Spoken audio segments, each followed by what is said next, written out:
السلام عليكم ورحمة الله وبركاته. بسم الله.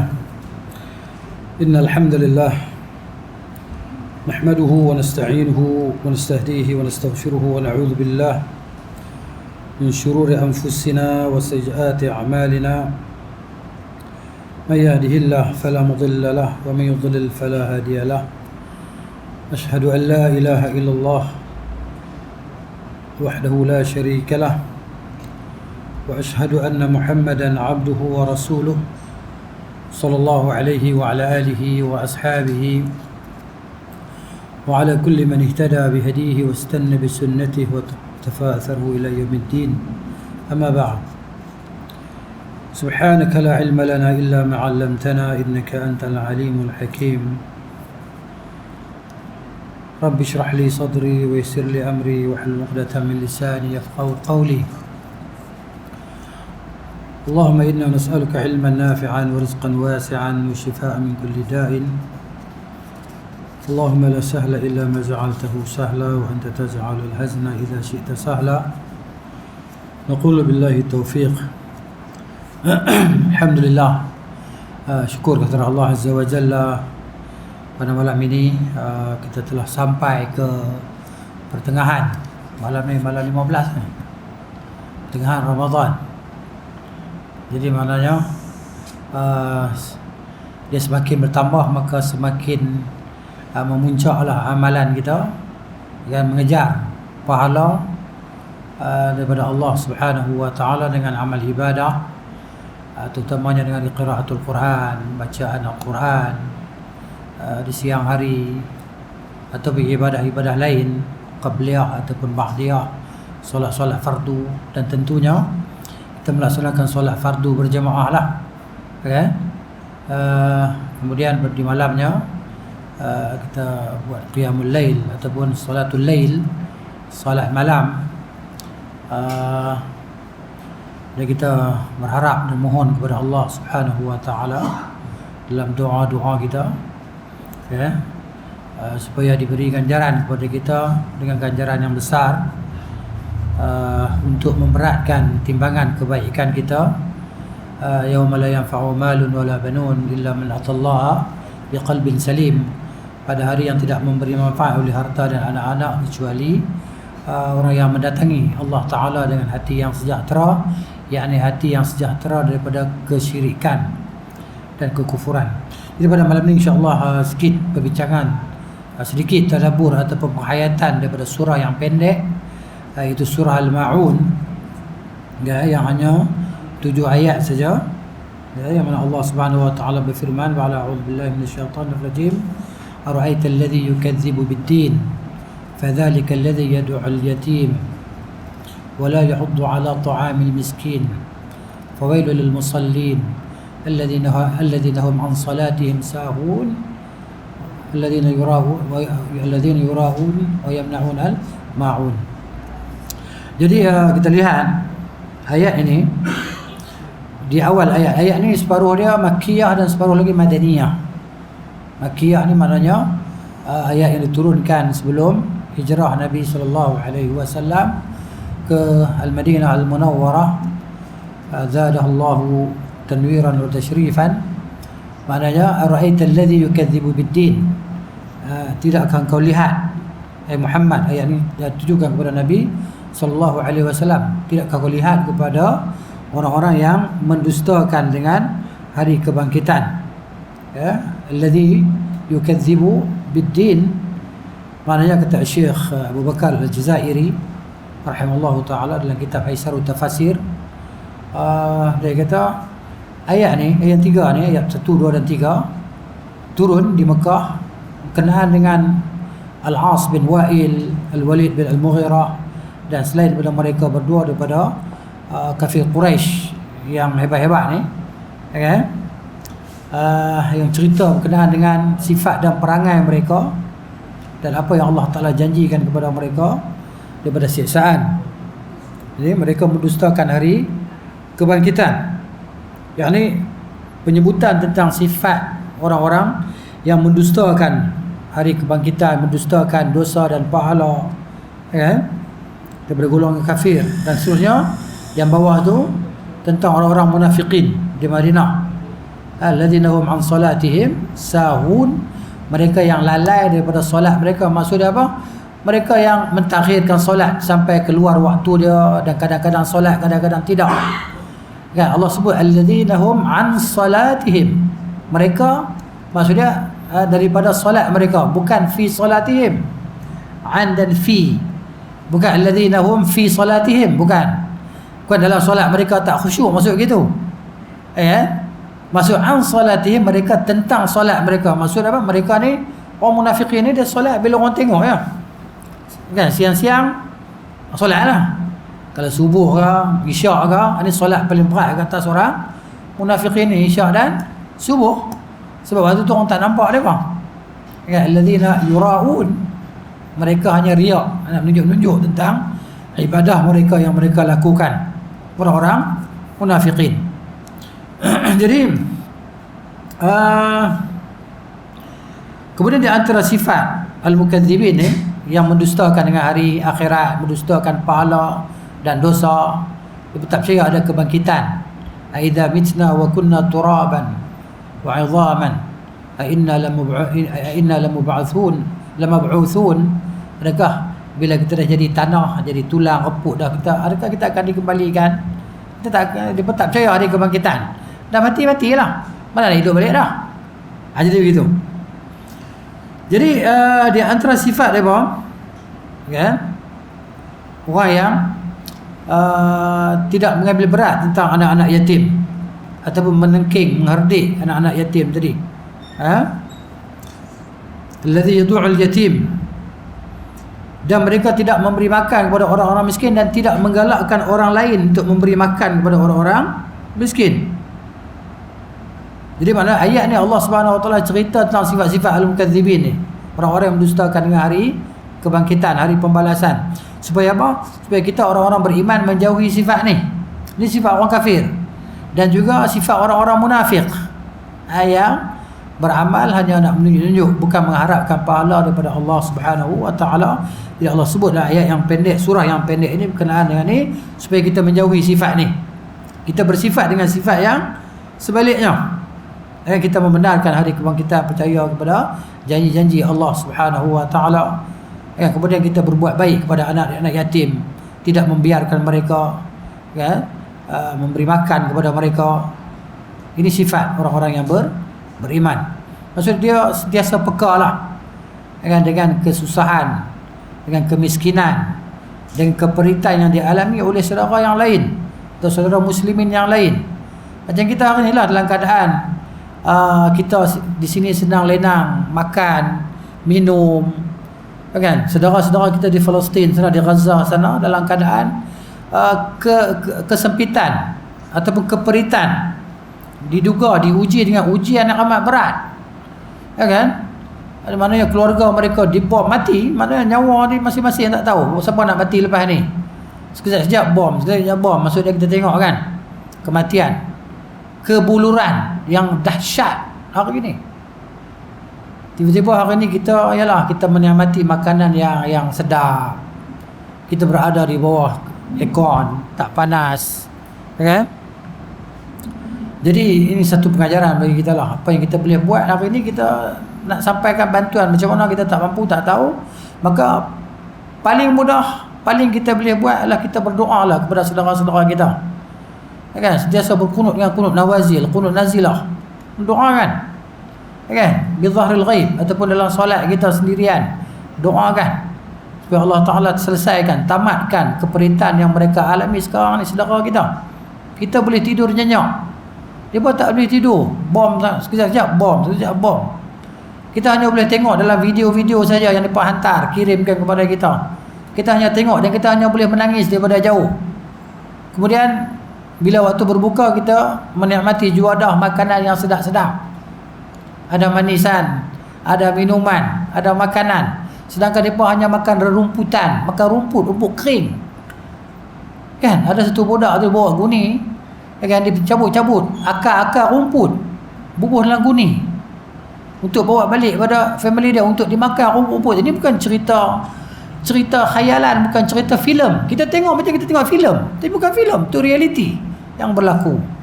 Jadi maknanya pengajaran ayat-ayat Allah Subhanahu Wa Taala. Apa yang kita boleh buat? Kita hari ni umat Islam yang begitu ramai tapi kita lemah, selemah-lemahnya. Tak boleh buat apa. Dipimpin oleh pemimpin-pemimpin yang kebanyakannya hanya mementingkan diri mereka sendiri sahaja. Ya. Jadi bangsa Arab, negara-negara Arab yang ada di sekitar, apa mereka boleh buat? Nak hantar makanan pun tak sampai. Ya. Jadi Allahul Musta'an. Jadi hanya Allah Subhanahu Wa Taala kita minta pertolongan. Kalau kita tak ada perasaan dan tak ada iman, tak ada rasa apa-apa tentang peristiwa ni, maka cek dan kaji iman kita lah. Limisli hadza yadhubul qalbu min kamadin in kana fil qalbi imanun wa islamu. Benda-benda macam ni akan mencairkan, menyakitkan hati kita. Kalau hati kita ada iman dan ada Islam. Itulah dia. Okay? Jadi orang kafir ni pun akhiran apa? Dia pun tak percaya pada hari kebangkitan. Jadi kita percaya pada hari kebangkitan. Baik. Jadi ara'aita alladhi yukadzibu bid-din, yakni ad-din adalah apa dia? Ad-din thawabullah. Ganjaran itu pahala daripada Allah Subhanahu Wa Taala. Dia pun tak percaya pada pahala daripada Tuhan. Begitu juga wa yaqabuhu, dan mereka tak percaya kepada siksaan yang Allah Subhanahu Wa Taala janjikan kepada al-kuffar, al-musyrikun, yang Allah janjikan kepada orang kafir dan orang-orang musyrik. Bila? Yaumul qiyamah, pada hari kiamat. Hari ini mungkin mereka selamat, bebas, tapi di akhirat nanti tak ada siapa yang boleh selamat dan bebas. Itulah dia. Maka terima di sana. Jadi apa yang berlaku sekarang ni adalah ujian yang menimpa orang-orang beriman. Sama ada Allah nak hapuskan dosa-dosa kita, Allah nak angkat darjat kita, orang-orang beriman lah. Kan? Jadi orang-orang yang mati terbunuh itu, insya-Allah mudah-mudahan mereka tergolong di kalangan para syuhada. Mereka telah diuji dan mereka insya-Allah akan melepasi ujian mereka. Dan kita, adakah kita telah diuji? Kalau kita diuji, ujian apa yang telah kita hadapi? Am hasibtum an tadkhulul jannah walamma ya'tikum mathalul ladzina khalau min qablikum massathumul ba'sa'u wad-dharra'u wa zulzilu hatta yaqula ar-rasul wal ladzina amanu ma'ahu mata nasrullah ala inna nasrallahi qarib. Adakah kamu semua menyangka mengira kamu akan masuk syurga? Macam tu saja. Selagi mana belum datang kepada kamu ujian yang telah menimpa kepada orang-orang sebelum kamu.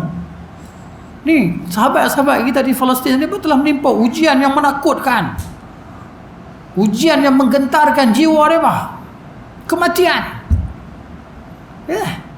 Kita tak sampai ujian macam ni. Ya Allah uji mereka, kita belum diuji. Ataupun kita dah diuji, tapi ujian yang lain yang kita tak sedar dia adalah ujian. Kan? Kenikmatan adalah ujian. Wala nabluukum wa nabluukum bisyarri wal khairi fitnah. Wa ilaina turja'un. Kami uji kamu, Allah kata.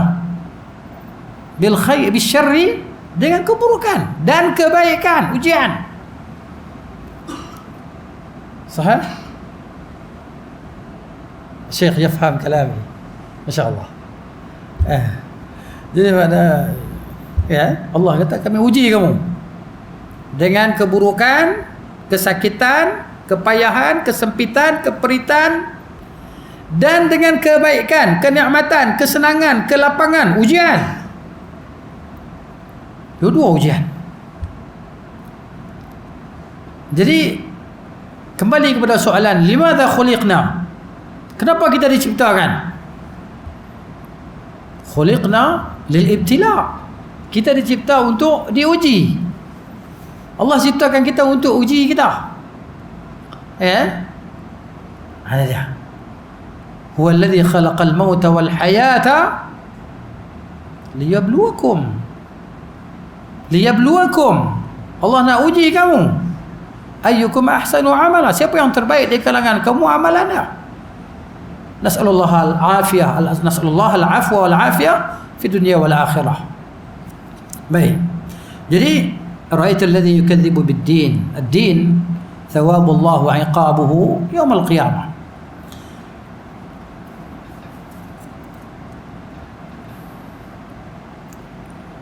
Kemudian siapa yang mendustakan agama tadi? Ya, alladhi yad'ul yatim. Orang yang membiarkan tentang anak-anak yatim tadi. Alladhi yarfa'ul yatim an haqqihi bi'unfin. Maknanya dia menegah daripada memberi hak anak-anak yatim tadi, tidak membantu. Kan? Bahkan dia menghina dan sebagainya. Kemudian dia tidak menggalakkan diri dia dan tidak menggalakkan orang lain untuk memberi makan kepada orang-orang miskin. Ya. Bila Allah sebut selepas itu tentang orang-orang yang solat, yang lalai dari solat mereka, maknanya yang melambat-lambatkan solat ataupun kadang-kadang solat, kadang-kadang tak solat. Kan, semangat solat, tak semangat tak solat. Ada juga orang macam tu. Ini masuklah ayat ni. Yani yuakhirunaha an awqatiha. Mereka melambat-lambatkan solat daripada waktu dia sampai tak apalah qada. Kan, alasan dia kita qada solat. Alasan dia. Salahlah. Kan? Kemudian mereka yang riak dalam solat mereka, contohlah ayat tadilah. Kan, menunjuk-nunjuk amalan mereka. Kan? Kemudian terakhirnya wa yamna'unal ma'un. Mereka yang menegah manusia daripada menggunakan atau meminjam barangan rumah, alatan rumah, peralatan rumah macam kita kata pisau, kapak, periuk, pinggan, mangkuk, kan? Jadi orang susah miskin nak pinjam periuk, pinjam kapak, kan? Benda al-ma'un ni sesuatu peralatan rumah yang boleh digunakan dan kemudian dikembalikan. Dipinjam, kemudian dikembalikan. Tapi mereka ni tak bagi. Alasan macam-macam. Pinjam parang boleh tak? Parang tak ada. Kan? Pinjam periuk boleh tak? Periuk. Ini al-ma'un. Peralatan tadi yang boleh diguna, kemudian yang boleh dipinjam, dipinjam, kemudian dikembalikan. Pinjam periuk nak masak. Kan periuk di rumah besar ni. Tiba-tiba ada family datang daripada jauh, tetamu datang, naklah masak periuk besar sikit. Tanya jiran, periuk lebih kurang boleh masak 2-3 kilo berat. Oh, periuk tak ada. Kan? Periuk besar penumbuk ada, dia kata. Kan? Jadi maknanya ni yamna'unal ma'un. Tapi boleh katalah benda-benda lain yang orang nak pinjam, benda yang boleh pinjam boleh pulang balik. Apa dia? Tak kisahlah. Ini Allah Ta'ala sebut tentang sifat-sifat ni. Sifat di antara sifat orang-orang munafikin jugalah. Baik. Mungkin kita tengok kesimpulan daripada ayat ni, surah ni. Cerita tentang Allah Ta'ala sebut tentang du'ul yatim. Maksudnya mengabaikan anak-anak yatim dan tidak memberi makanan kepada orang miskin ataupun menegah memberi pinjam benda yang boleh dia bagi pinjam kepada orang lain tadi. Ya, Allah sebut di sini disebut secara khusus perkara-perkara ini dalam surah ini nak cerita bahawa yang paling teruk dalam perangai kita ni, dalam sifat kita, jiwa kita yang paling teruk ni qaswatul qalb, hati keras. Supaya jangan kita bersikap hati kita keras ni. Orang yang buat jenis hati dia keras. Jenis tak peduli nak yatim, jenis tadi? Kan, tidak memberi makan pada orang miskin, tidak menggalakkan beri makan pada orang miskin, lepas tu menegah al-ma'un tadi. Kan? Dia pun ni hati keras. Nak cerita kata perangai at-tiba', tabiat tu qaswatul qalb wal bukhl. Ini yang paling teruk dalam diri ni. Ada sifat kebakhilan. Ini yang paling teruk. Aqbahu syai' fi at-tiba' huwa qaswatul qalb wal bukhl. Ini yang paling teruk. Perangai paling teruk. Dan dalam perkara akidah pula, akan dikait dengan aqbahu syai' fil aqaid, yani fil aqidah huwa takdzib, iaitu pendustaan terhadap janji Allah Subhanahu wa taala, al-thawab wal iqab yaum al-qiyamah. Ini paling teruk daripada dalam perkara akidah, kepercayaan. Kemudian yang paling teruk sekali dalam perkara ibadat, yang berkaitan dengan ibadat adalah tarkus salah, tinggal solat, tak solat. Ini paling teruk dalam ibadat ni. Ibadat yang kita kata yang banyak ibadat, paling teruk ni tinggal solat lah. Ya. Dan juga sifat riya lah. Sifat riya. Jadi kesimpulannya apa yang kita tengok dalam Al-Quran, kan? Dan dalam As-Sunnah, dia menghimpunkan 3 usul, 3 bisyarat Al-Quran, perkara-perkara perkhabaran gembira dalam Al-Quran ni yang di dalam, dan begitu juga dalam Sunnah, dia terhimpun pada 3 dasar. Pertama, keimanan. Ya, keimanan. Allah Ta'ala janji apa pada orang beriman? Allah janji kebaikan, pahala dan syurga kepada orang-orang yang beriman. Kemudian pada ketakwaan, ya kan? Ini sifat orang-orang beriman dan sifat mereka yang akan mewarisi jannatul na'im, akan masuk ke dalam syurga Allah Subhanahu wa taala. Ya, takwa. Yang ketiganya, amalan ikhlas, mengikhlaskan amalan semata-mata kerana Allah Subhanahu wa taala yang bertepatan dengan sunnah. Kalau ikhlas kerana Allah Taala tapi tidak tepat dengan sunnah, tak jadi. Dia tak jadi. Dia mesti ikhlas dan mutaba'atul Rasul. Ikhlas dan ikut cara Rasul sallallahu alaihi wasallam. Ini bisyarat segala kebaikan dalam Al-Quran. Sebaliknya pula, keburukan-keburukan yang disebut dalam Quran daripada tegahan-tegahan terhimpun dalam 3 dasar jugalah, 3 usul. Yang pertamanya takzib, pendustaan. Tadilah ara'aital ladzi yukadzibu bid-din, pendustaan terhadap agama, pendustaan terhadap para anbiya ataupun para rasul alaihi wassalatu wassalam. Kemudian pendustaan terhadap hari kebangkitan. Yang pertama. Yang keduanya, fujur, sifat jahat, zalim. Kan? Macam perbuatan Yahudi hari ni lah, kita kata apa-apa Israel hari ni. Kan, ni jahat. Tak ada kejahatan yang paling jahat daripada mereka ni. Kan? Jahat. Habislah. Orang kata habis meter dah, tak ada meter naik dah. Habis. Kalau naik kereta tu tertekan rapat ke lantai, tu dia. Maknanya dia punya minyak tu kan. Ini jahat sungguh lah perempuan Yahudi ni. Tak cerita dah. Sampai orang kafir macam dia pun benci dia juga. Yang benci dia tu orang kafir juga. Kalau orang beriman macam mana? Kalau kafir sama kafir pun benci, orang beriman lagi lah. Kejahatan daripada syaitan, fujur ni. Sebab tu Allah sebut banyak dalam Quran tentang puak-puak ni. Patut nenek dia pun dulu, dan dia pun hari ni macam tu. Perangai dia sama dulu dan sekarang. Kemudian lagi keburukan dia disebut dari mana? Riak lah. Riak ni kan, dia merosakkan amalan kita yang kita riak padanya lah. Ini maknanya kesimpulan daripada apa yang kita dapat daripada surah ni. Mungkin kita dapat lihatlah pengajaran ataupun petunjuk daripada ayat-ayat ni, 7 ayat ni. Yang pertamanya, taqrir aqidatul ba'ts. Maksudnya pengakuan, penetapan tentang hari kebangkitan dan pembalasan. Itu ada lah. Itu ada.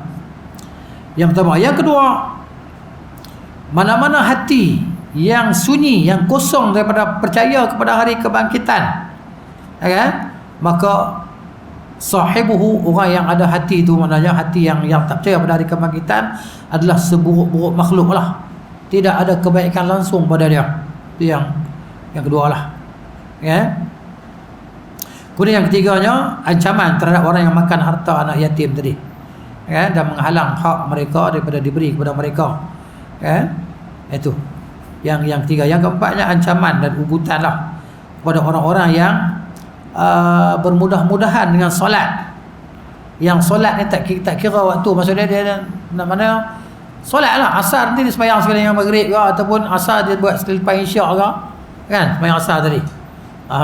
Maknanya ini ugutan dan ancaman lah. Kemudian man'ul man'un tadi, yang mencegah daripada memberi pinjam. Peralatan yang boleh dipinjam itu adalah sifat orang-orang musyrikin, ya. Jadi itulah dia, mana dia kembali kepada umum hadis lah. Yang Nabi kata, bukan daripada kalangan kita kami orang yang tidak mengambil berat tentang urusan orang-orang muslimin, atau kama qala Nabi sallallahu alaihi wasallam, pada makna dia. Jadi itulah dia apa yang kita boleh kongsikan pada malam ini daripada cerita dalam surah yang pendek itu, 7 ayat surah Al-Ma'un. Wa sallallahu ala nabiyyina Muhammad wa ala alihi wa sahbihi ajma'in. Subhanakallahumma wa bihamdika Asyhadu an la ilaha illa anta astaghfiruka wa atubu ilaik. Assalamualaikum warahmatullahi wabarakatuh.